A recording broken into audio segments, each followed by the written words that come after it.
Halbe Sector, 25 April 1945. The forest southeast of Berlin was filled with smoke and refugees.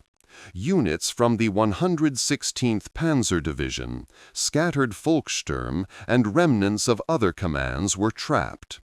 Estimates placed nearly 40,000 men and civilians inside the shrinking pocket. Among them stood a boy, age 14, conscripted from the Hitlerjugend. He carried a Karabiner 98K rifle that weighed nearly 10 pounds. For a child under 100 pounds, the weapon was heavier than his grip could sustain. His ammunition pouch contained 3 cartridges. Next to him, veterans of the Russian front checked their own pouches. Few had more than a handful left. Interrogation 116. Panzer Division, Halbe, 25 April 1945. Ammo, 2-5 rounds per man. Orders from higher command remained unchanged. Model's last transmission to trapped forces had been no capitulation. The directive was simple: resist until death or breakthrough. But in the trench lines at Halbe, no one believed such orders could be carried out. Observation: 1st Ukrainian Front log, 25 April 1945. Artillery reached 20 shells per minute density. The boy kept one item from civilian life in his pocket, a tram ticket from his hometown. It was folded and damp but intact. Around him, men clutched empty holsters or knives without sheaths. One corporal tore his sleeve into strips for makeshift bandages. Every soldier had one item left that tied him to life beyond the front. For the boy, it was a slip of paper. Captured diary, Unteroffizier Heinrich Braun, 25 April 1945. Orders said hold. But our section had no belts, no grenades, only fear. The Soviet encirclement pressed tighter each hour. Patrols approached within 600 yards, then 400. By morning of 25 April, contact reports listed Soviet infantry no more than 300 yards from German lines. The ring closed like walls around a burning house. Soviet intelligence summary, 27 April 1945. Enemy positions fragmented. Cohesion minimal. Many soldiers adolescents or elderly. In one trench sat officers with pistols but no ammunition, Volkssturm recruits with wooden carbines, and in their midst a single 14-year-old boy. He had no medals, no training beyond Hitlerjugend drills, and no expectation of survival. But he would soon make the only decision that mattered. Spring 1945. Germany faced collapse on every front. The Red Army advanced from the east with more than 2.5 million men. The Western Allies pressed from the Rhine, capturing 317,000 prisoners in the Ruhr pocket in April. With entire corps surrendering, the Reich turned to its last reserve, boys and old men. Decree, NSDAP, 25 Sep. 1944. All males from 16 to 60 to be organized into Volkssturm. In practice, the decree reached deeper. 12 to 15-year-olds were conscripted from the Hitlerjugend. They received uniforms too large for their frames, rifles heavier than their arms, and half a day of training with Panzerfausts before being sent to front lines.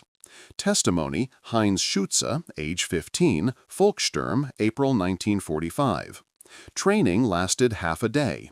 Next day, I carried a Panzerfaust to the front. By 1939, over 82% of German youth were already enrolled in the Hitlerjugend or Bund Deutscher Mädel. In 1940, this reached nearly 8 million children. The organization became the primary pool for the Volkssturm and for the 12th SS Panzer Division Hitlerjugend, which fought in Normandy with 16-17-year-old recruits. By late 1944, its combat strength had fallen to 600 men. Observation, USHMM Statistics, 1939. HJ membership exceeded 8 million, nationwide coverage near total. Propaganda praised this mobilization as heroic. On 9 March 1945, Joseph Goebbels personally decorated 16-year-old Willy Hübner with the Iron Cross in Lauben. Film reels showed him smiling under banners. Only weeks later, that same youth and others like him faced annihilation in the collapsing Reich. The Luftwaffenhelfer program added thousands more. Starting in 1943, entire school classes of boys born 1926, 1929 were placed on anti-aircraft guns. By October 1944, nearly 50,000 teenagers served among 530,000 Luftwaffe auxiliaries. For many, the front line was not a trench but a flak battery. Observation, Luftwaffe Personnel Report, October 1944, approx 50,000 boys aged 15 to 17 in flak service. By spring 1945, civilians counted in millions fled westward. Alongside them marched Volkssturm units composed of boys still in school and men over 50.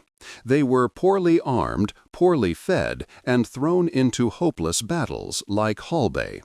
Observation, Soviet First Belarusian Front, April 1945. Enemy lines defended by youths and elderly, cohesion weak. In this environment, a 14-year-old in a trench was no anomaly. He was the product of law, propaganda, and collapse. What should have been a classroom was turned into the last battalion of a dying Reich.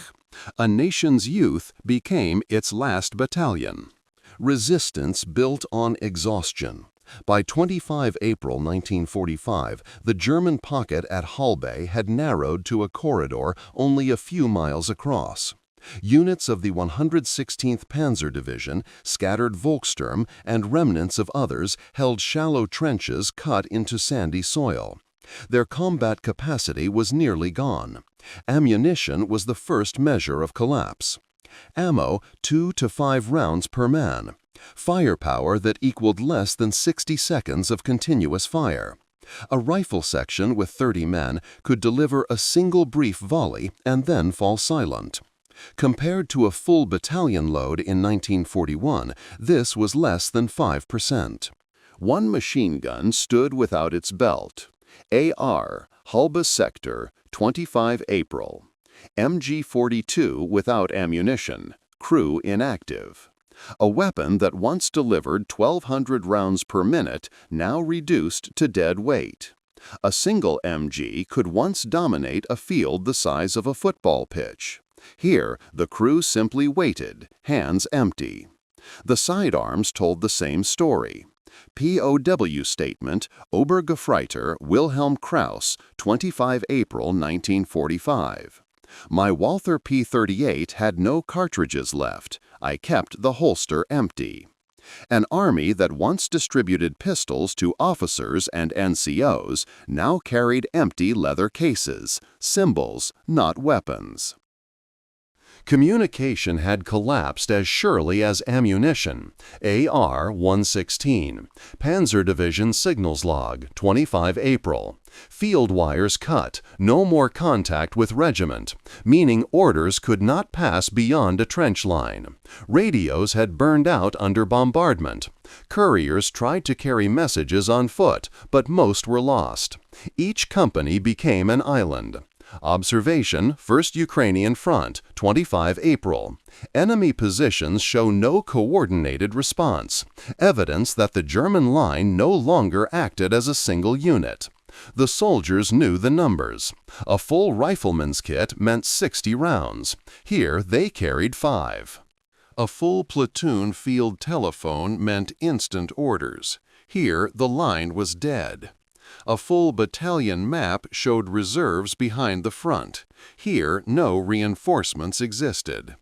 The comparison was not tactical, it was arithmetic. One corporal, barely 20, wore boots that belonged to his father. The leather cracked, the soles patched with nails. They filled with water in the trench, heavier each hour. He tugged at them with numb fingers, muttering that even the boots had outlived their usefulness. By evening, reports circulating among officers admitted what the number showed. Units were armed less than a police patrol, and communication existed only within shouting distance. What remained of the division was no longer an army, but fragments of men with empty rifles. Soviet artillery dominated the pocket. AR, 25 April. Fire density reached 20 shells per minute, equal to emptying an entire train wagon of explosives onto a sector every hour. Trenches caved in, tree trunks snapped, helmets rang with earth and steel fragments. The effect was not just physical, but psychological. POW interrogation, Volkssturm Detachment, Hallbay, 25 April 1945. After hours of shelling, men no longer reacted to explosions. When continuous fire strips fear away, it also strips discipline. Troops lay silent, waiting for intervals, not orders. Distances closed fast. Reconnaissance reports counted Soviet infantry at 600 yards in the morning, 400 by noon, 300 before evening, each reduction another step toward collapse. At 300 yards, a rifle bullet covered the gap in less than a second. At 150 yards, even untrained men could hit targets without aiming. Soviet Divisional Log, 25 April. Enemy forward trenches within 150 meters, resistance sporadic. A gap shorter than a city block. Entire firefights now took place at distances once used for bayonet drill. One German officer scribbled a line in his notebook, later found after capture. "Our defense is a line of smoke." His battalion had started with 600 men months before. Now fewer than 80 remained. That reduction, a 12-fold loss, meant his force equaled the population of a single school classroom. The shelling broke timber and men alike. A trench line collapsed after direct hits, burying 6 soldiers under sand. No rescue followed. With shovels lost and hands raw, survivors left them under the soil. Soviet AR noted simply, "Enemy position abandoned, no further fire." Inside the pocket, 40,000 civilians pressed westward. That number equaled the entire population of a mid-sized German town. They clogged roads with carts, bicycles, and livestock. Soldiers stumbled among them, unable to separate front from rear. The ring closed, the distances shrank, the shells fell with measured rhythm. Each number, shells, yards, civilians, showed the same pattern. The pocket had minutes, not days, left to hold. POW statement, Volkssturm, Halba, April 1945. Our column had women and children among us. Confirmation that front and rear blurred. A trench line no longer separated fighters from civilians. Morale collapsed in silence. AAR, 116 Panzer Division, 25 April. Troops unresponsive to orders. Many refused to move forward. A direct note that command authority no longer functioned. One officer shouted, but his men sat still. The chain of command ended in mud. Soldiers argued over what to do next. Some spoke of holding ground. Others whispered of breaking west. None believed reinforcements would arrive. Divisional Log, 25 April. No reserves reported. Contact with Corps Command lost. Proof the pocket fought without higher control. A teenager in a Volkssturm armband carried a school satchel, not a cartridge belt. Inside was no book, only scraps of bread. That bag, meant for lessons, now held rations. It was one more sign that the Army of 1945 was no longer an army. Every figure pointed one way. Ammunition equals seconds of fire. Distances equals a single field between lines. Civilians equals a whole town trapped in battle. The vessel leaked faster than it could be patched. Collapse near. Defense broken. POW interrogation. HJ recruit. Captured Berlin, April 1945.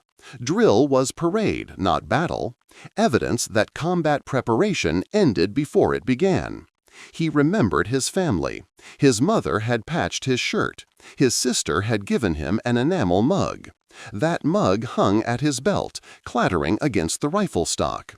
It carried no water now, only the sound of a house that no longer existed. Food was scarce. Reports from trapped units at Hallbay counted daily rations cut to 200 grams of bread per soldier, equal to one small loaf for 5 men. Diary, Volkssturm officer, April 1945. We divided one loaf among 5. Proof hunger hollowed the line before bullets did. Fear was constant. AR, 9th Army, April 1945.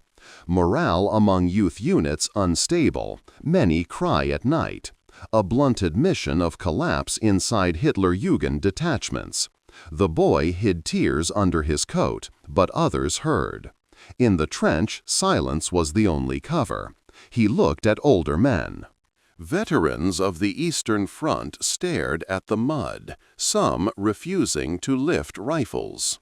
POW statement. Unteroffizier Franz Henke, Halbe, 25 April 1945. I had no cartridges. I sat still, confirming that grown soldiers were as powerless as the boy beside them. Numbers showed the truth. 5 cartridges in a pouch equaled less than a minute of defense. 200 grams of bread equaled 1 meal per day. One boy's strength equaled a fraction of the rifle he carried. In April 1945, a classroom age became a front-line number. Child's burden outweighed soldier's command. The encirclement pressed tighter every hour. Soviet patrols advanced methodically, supported by armor. AAR, 1st Ukrainian Front, Halbay, 26 Ape. Enemy positions compressed to less than 10 square miles, equal to the size of a single Berlin district. Units that once spanned fields now crowded into woodland clearings. Artillery marked the tempo. Soviet divisional logs noted intermittent barrages every 3 minutes, a rhythm that turned survival into counting seconds. Men in trenches knew exactly when the next salvo would arrive and flinched before sound reached them. Tank engines were heard beyond the tree line. POW testimony, 9th Army, Halbay, April 1945. We heard T-34s but could not see them, meaning armor pressed the perimeter without direct engagement yet. The noise alone forced men to imagine collapse. One lieutenant tore a map corner and used it as kindling for a cigarette. That fragment, meant to guide a battalion, burned in seconds. The gesture showed more than words. Orientation and supply both disappeared in smoke. The ring closed not only with steel but with numbers.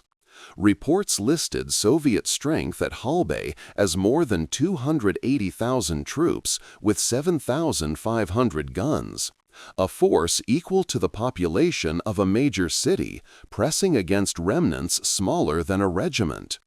AR, Soviet 1st Ukrainian Front, 26 April. Up to 12 shells per minute on identified strongpoints. Each trench hit by fire equal to the weight of a collapsed building. Survivors sat buried in sand until comrades dug them out, sometimes too late. Contact distances fell hourly. Reconnaissance. Enemy infantry within 120 meters. Occasional approach at 80, meaning separation equal to a single sports field. From that range, mortars or submachine guns erased any cover. POW statement. Volkssturm fighter, April 1945. We waited for tanks. We knew they were close. Proving expectation of armor became as destructive as its presence. One boy, not older than 15, wore his father's greatcoat. It dragged in mud, sleeves rolled twice, cuffs torn. The coat, heavy with rain, weighed nearly as much as his rifle. His hands shook when he lifted it, not from cold alone, but from futility. By 27 April, reports from Hull Bay confirmed the inevitable. Soviet log. Enemy fragments surrounded, resistance isolated. A direct statement that cohesion had ended. Divisions fought as platoons, platoons as individuals.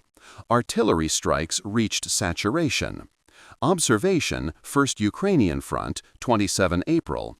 Battery fire every 2 minutes, equaling 30 strikes per hour on each grid square. Men no longer distinguished between attack and background noise. The battlefield itself became continuous explosion. Casualties mounted. Estimates placed 25,000 killed in the pocket within days, equal to an entire city emptied overnight. Bodies lined roads, mixed with civilians.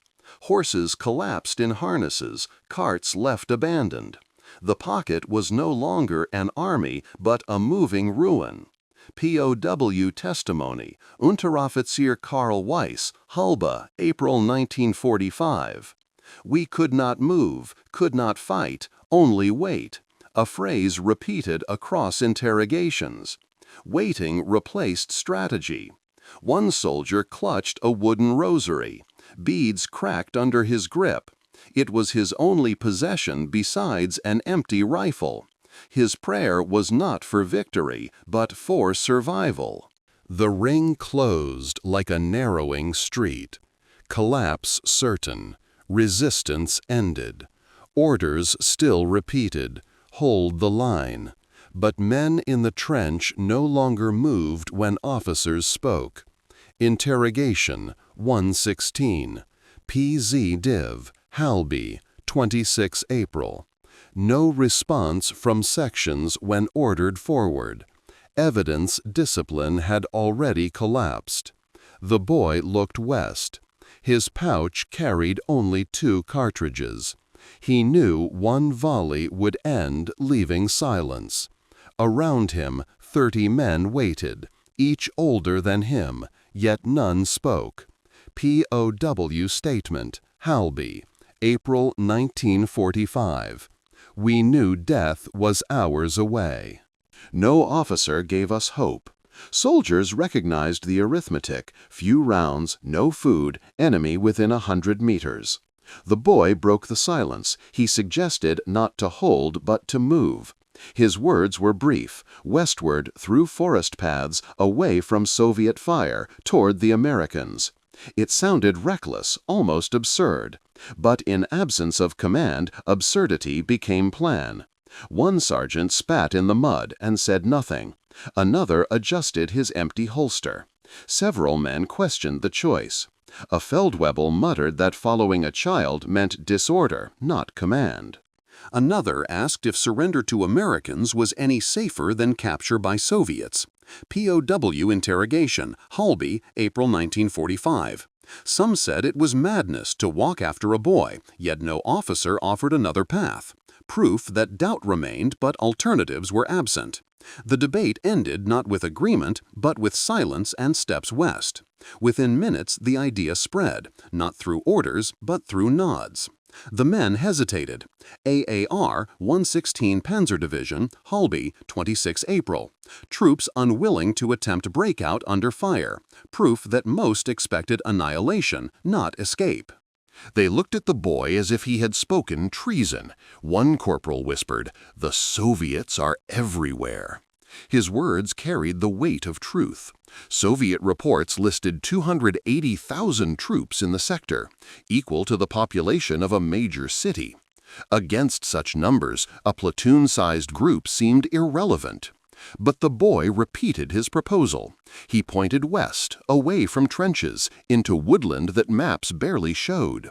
POW, Halby, April 1945. The child said go west. No one else spoke.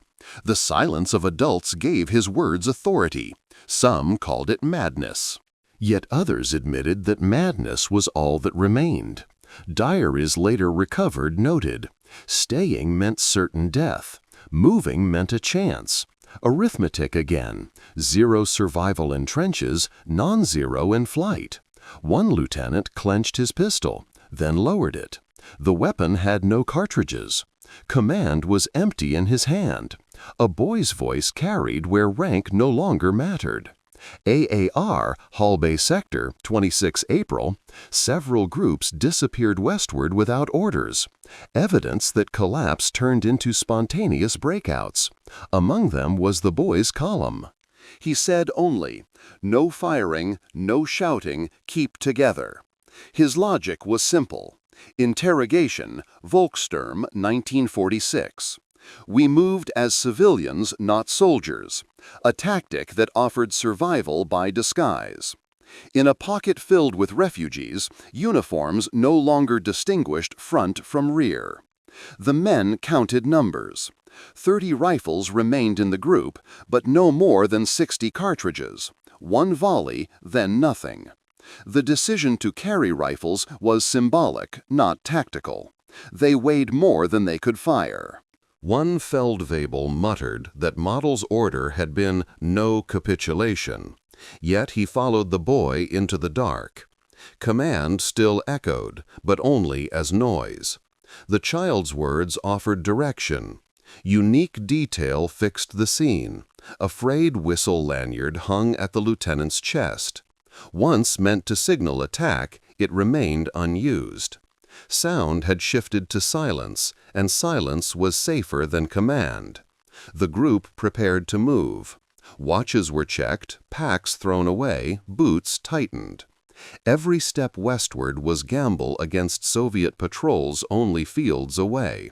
The ring was closing, but a gap remained. Night fell. The column rose from its trench. R, 1st Ukrainian Front, 26 April. Enemy movements detected only sporadically at night, showing that darkness gave cover more reliable than rifles. Boots sank in mud. Men stepped without words. The boy walked at the front, coat dragging, rifle slung but never lifted. POW testimony, Hall Bay, April 1945. We followed the child in silence. Even officers stayed behind him.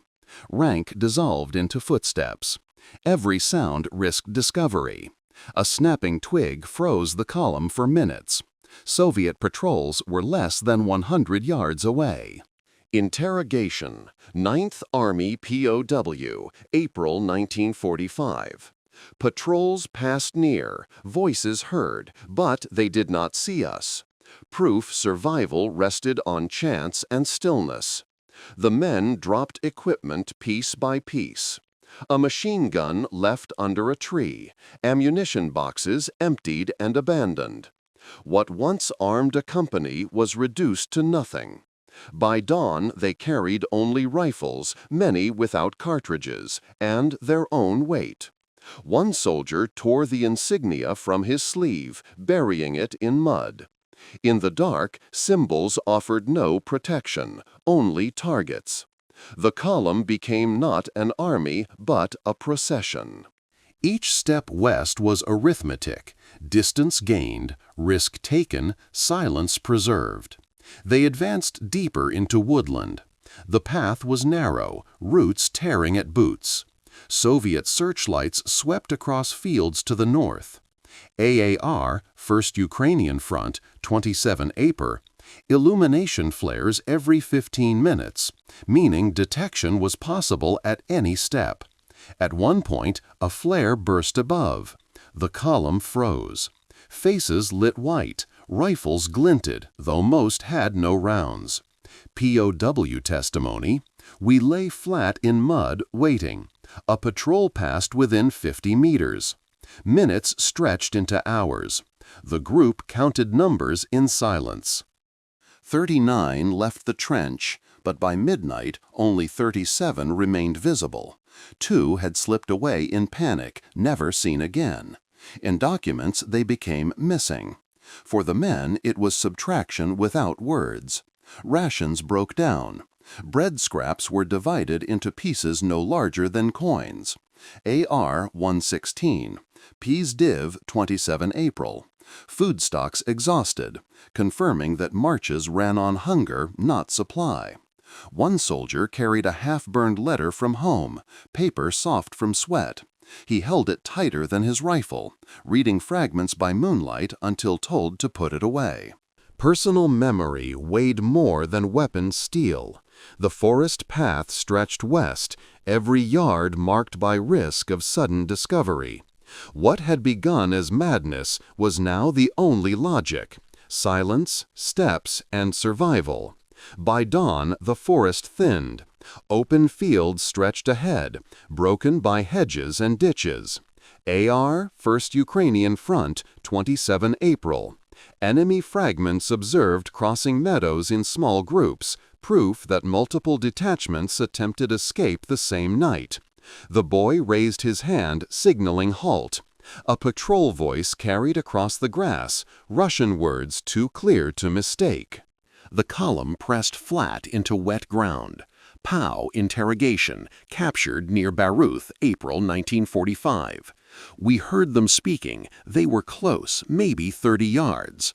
Survival balanced on silence. When the voices faded, the group crawled ditch by ditch. Every 100 yards counted as one more step away from Halbe.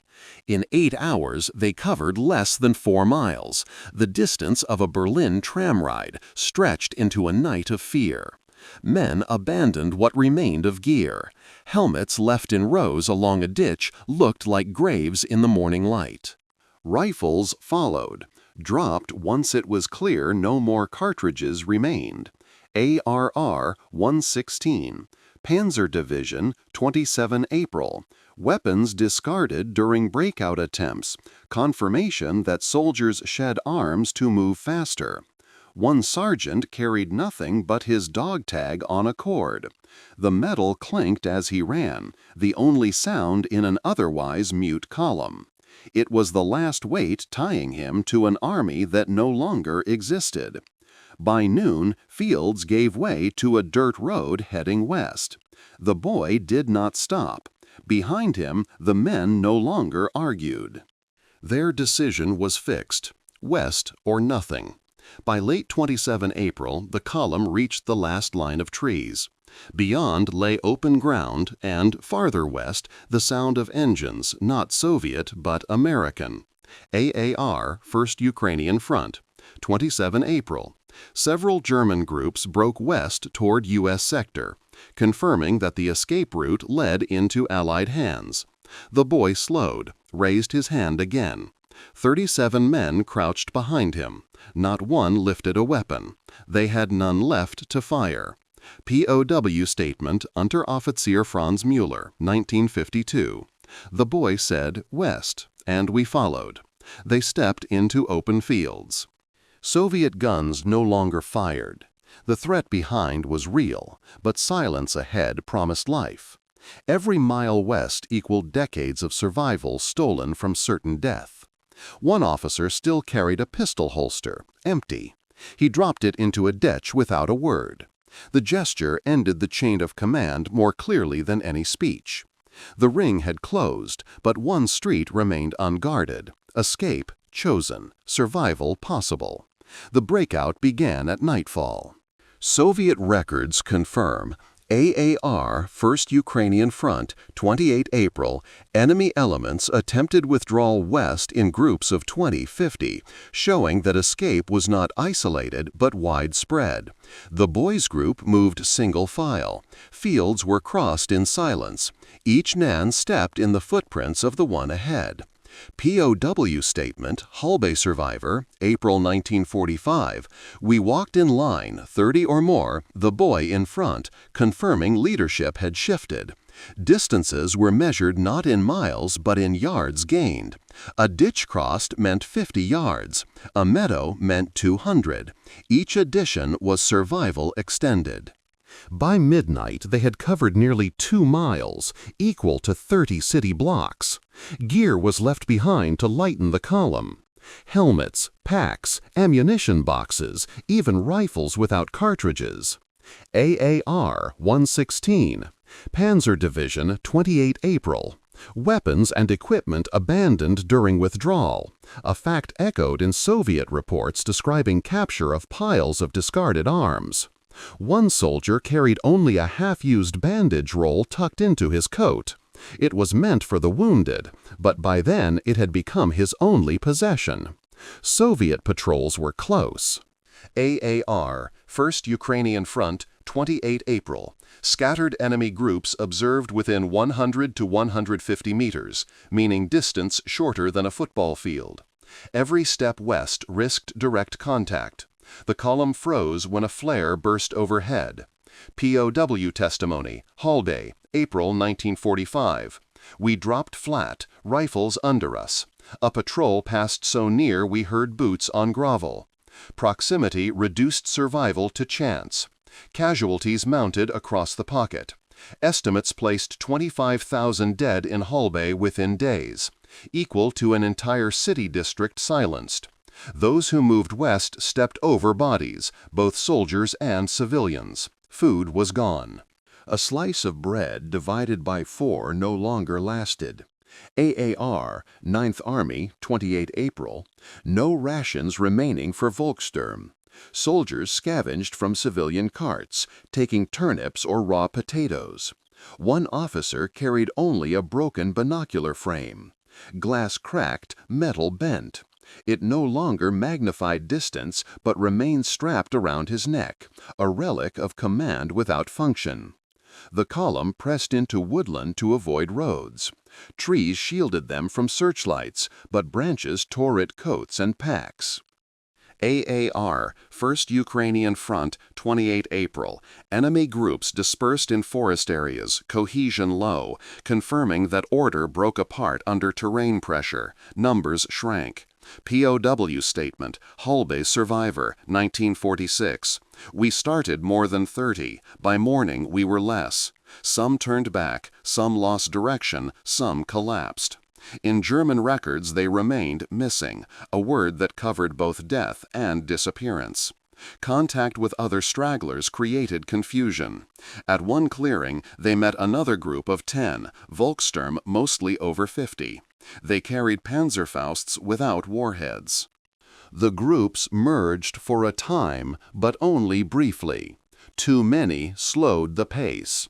Soon the boys' men slipped ahead again. Distances gained were small but measured. 1 mile covered in 3 hours. The same as crossing a single Berlin borough street by street. Every yard west was marked with exhaustion. One teenager, not older than 16, carried a school notebook tucked under his tunic. Pages were blank. He had no pencil, no words. The empty paper survived where cartridges did not. By dawn, the forest ended near a village. Smoke rose from chimneys still occupied. Soviet troops had entered hours before. AOR, 1st Ukrainian Front, 29 April. Enemy fragments intercepted in settlement sectors, meaning escape routes cut through inhabited ground. The column skirted fences and barns, moving yard by yard. POW testimony, Volkssturm fighter, April 1945. We passed houses where Soviets were inside. We heard voices, smelled food, but did not stop. Hunger forced silence stronger than instinct. One barn door opened suddenly. A soldier froze, rifle raised without cartridges. The figure was a civilian woman carrying water. She stepped back, the door shut.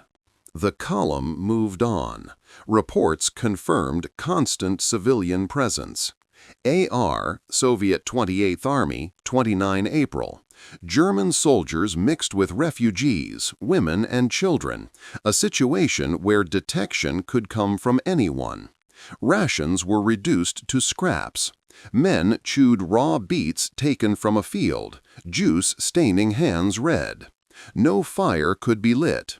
Soviet patrols used flares, and even smoke risked exposure. One man still wore a medal ribbon on his tunic, awarded months earlier. He tore it off and dropped it into a ditch. It carried no weight, only danger. Beyond the village lay open fields again. Reports noted that many German groups failed here. AAR, 1st Ukrainian Front, 29 April. Enemy detachments destroyed while crossing meadows. Wide ground offered no cover. The boy chose ditches along the road. The column crawled in mud, rifles carried flat, helmets left behind. POW testimony, Unteroffizier Hans Richter, Hallbay, April 1945. We moved on our bellies. The boy kept waving us west. Leadership rested on gesture, not rank. They advanced one field at a time.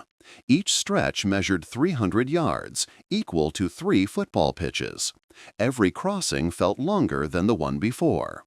By evening, they had gained nearly 5 miles, but it was progress paid in silence and hunger. Numbers dwindled again. From more than 30 at the start, fewer than 25 remained in line. Some had vanished, some lay behind. No record kept the reasons. One soldier carried nothing but a shard of canteen glass in his pocket. It cut his hand as he walked, but he refused to drop it. The object, useless as it was, became the last fragment of belonging. The footsteps drew one continuous line west. Escape continued. Cohesion survived. By 28 April, fragments of German units reached American positions west of the Hallbay Pocket. Soviet records admitted the breach. AR, 1st Ukrainian Front, 28 Ape. Enemy detachments disappeared toward U.S. sector.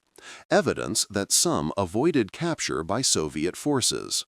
The boys' group emerged from the tree line after 2 days of marching. Fewer than 30 remained from nearly 40. That subtraction equaled an entire classroom lost between trench and safety. Survivors carried rifles without cartridges and packs without food. American patrol reports confirm the meeting. Log, U.S. 9th Army, 28 April. 27 Germans surrendered near Baruth, mixed Volkssturm and Hitlerjugend. A routine entry for the Americans, but the difference between life and death for the column. POW testimony, Unteroffizier Franz Müller, 1952. We saw the white stars, then we dropped our weapons. One soldier placed his helmet on the ground, then stepped back. The gesture repeated until the line of men stood empty-handed. The surrender was quick. U.S. records show routine efficiency. Report, 9th Army, 28 April. Prisoners disarmed within minutes, escorted to collection point near Baruth. For the Americans, it was another entry. For the Germans, it ended weeks of encirclement. Numbers illustrate the scale. On 26 March alone, U.S. 3rd Corps accepted 17,482 prisoners in one day, equal to the entire population of a town delivered into custody. By comparison, 27 more added little, but for those men it meant survival instead of burial. Weapons were stacked in rows, rifles with empty magazines, pistols without cartridges, Panzerfausts without warheads. American guards counted them, tagged the pile, and moved the men on. AR, U.S. Collection Point, April 1945. Captured equipment of no serviceable value. Confirmation that the column surrendered symbols, not weapons. One boy dropped a bayonet that had never been used. The blade was rusted, tip broken, carried more as burden than tool. It lay with dozens of others, indistinguishable once thrown on the heap. At the collection point near Baruth, the process followed a strict order. Names were taken, units noted, pockets searched. Report, 9th Army, 29 April. All prisoners processed and moved to temporary enclosure within 2 hours. A mechanical routine applied to thousands. Food followed quickly. Each man received a single Army ration can and bread slice. Compared to their last days in the pocket, 200 grams shared among 5, this was abundance. POW Intake Note, Bayreuth, April 1945. Prisoners consumed rations immediately. No incidents. Evidence of hunger more than discipline. Water was carried in steel containers, each enough for 100 men. In Halbe, thirst had driven soldiers to drink from shell craters. Now, clear water from American supply lines equaled survival measured in gallons. One boy held his enamel mug, the same carried from home. For the first time in days, it was filled not with fear, but with water. After initial intake, the prisoners were marched west. U.S. records, column of 600 prisoners escorted from Bayreuth to rear assembly area, April 30, meaning the boys' group was one fraction of a larger flow. The scale was massive. By May 1945, U.S. forces had processed more than 2 million German prisoners across Europe. Rheinwiesen lager camps alone held up to 1.9 million, equal to the population of a major German state kept behind barbed wire. Compared to those numbers, 27 men from Halbe barely registered. Yet their survival shows in paperwork. Log, temporary camp near Luckenwalde, 1 May. 27 prisoners added to roster, mostly youth and Volkssturm. Routine lines, but proof that they lived. Conditions were stark but not lethal. U.S. intake reports confirmed daily bread issue of 600 grams per prisoner, plus soup. After days of famine, it equaled 5 times the calories of the pocket. One youth still wore boots too large for him, soles patched with wire. He was counted, tagged, and sent inside the enclosure, another number among millions. Registration completed, the group disappeared into records. Their names filled a line in American files, nothing more. P.O. Log, camp near Luckenwalde, 2 May 1945. All prisoners accounted, no incidents. The official end of their story as soldiers. For the men, it was not paperwork but survival. A classroom of boys and veterans had walked west through fire and shelling and reached a place where capture equaled life. One guard later recalled, in a U.S. Army oral history, they were children mixed with gray-haired men. None resisted. His words matched what documents already proved. These were fragments, not fighters. The pocket behind them still burned, but their path had ended.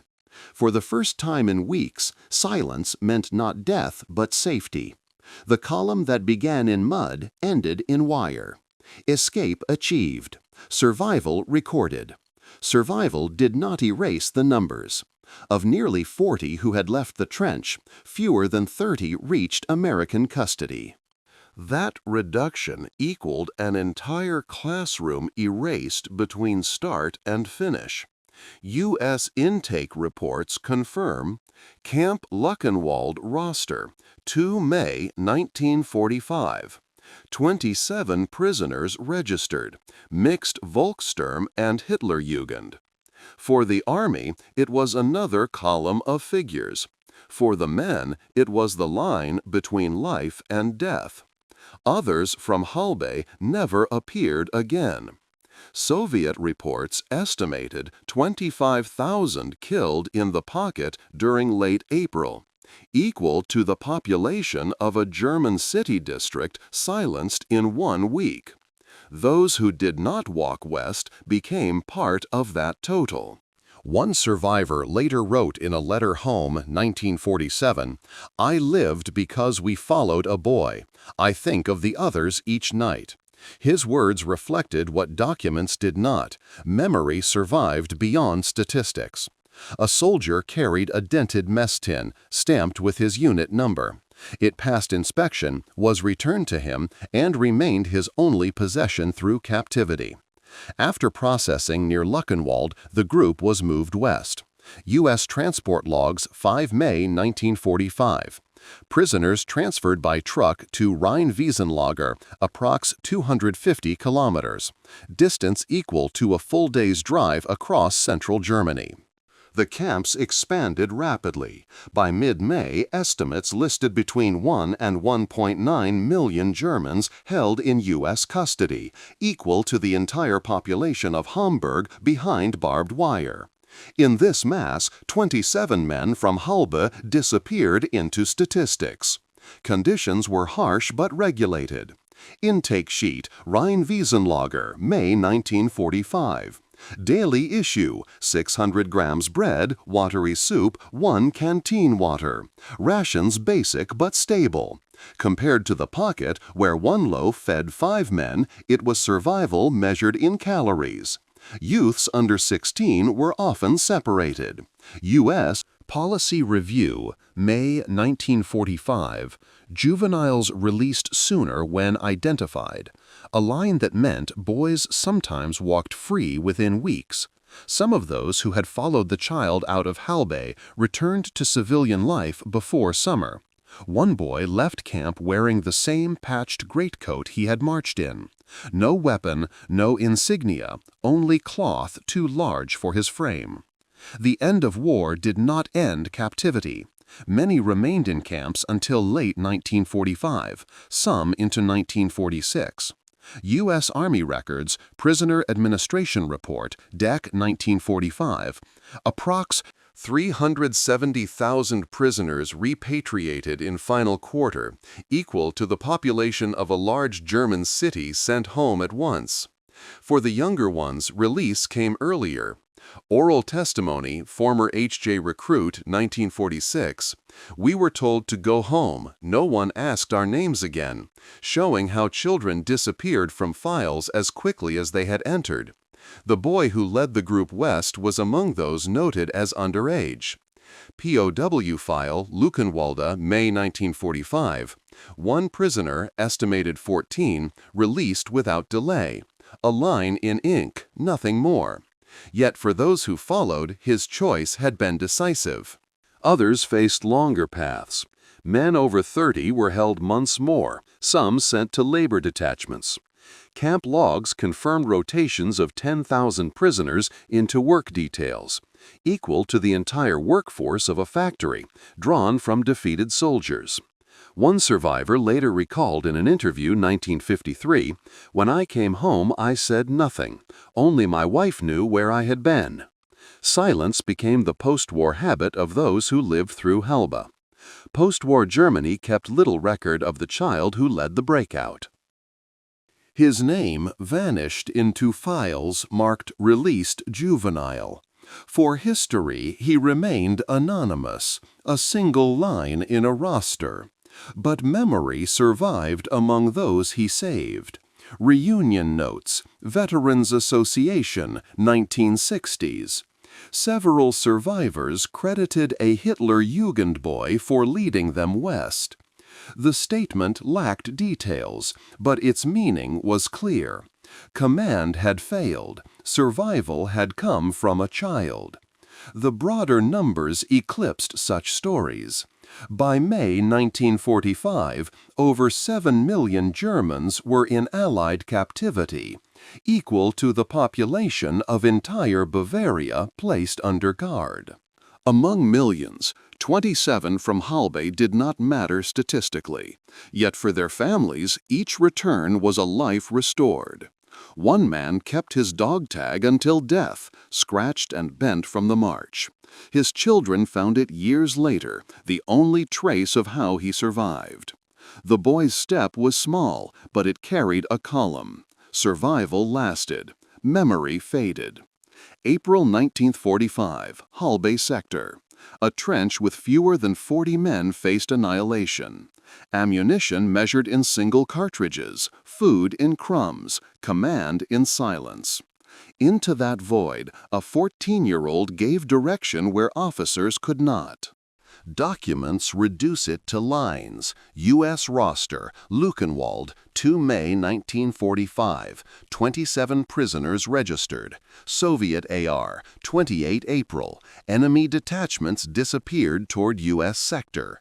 Numbers stripped of faces.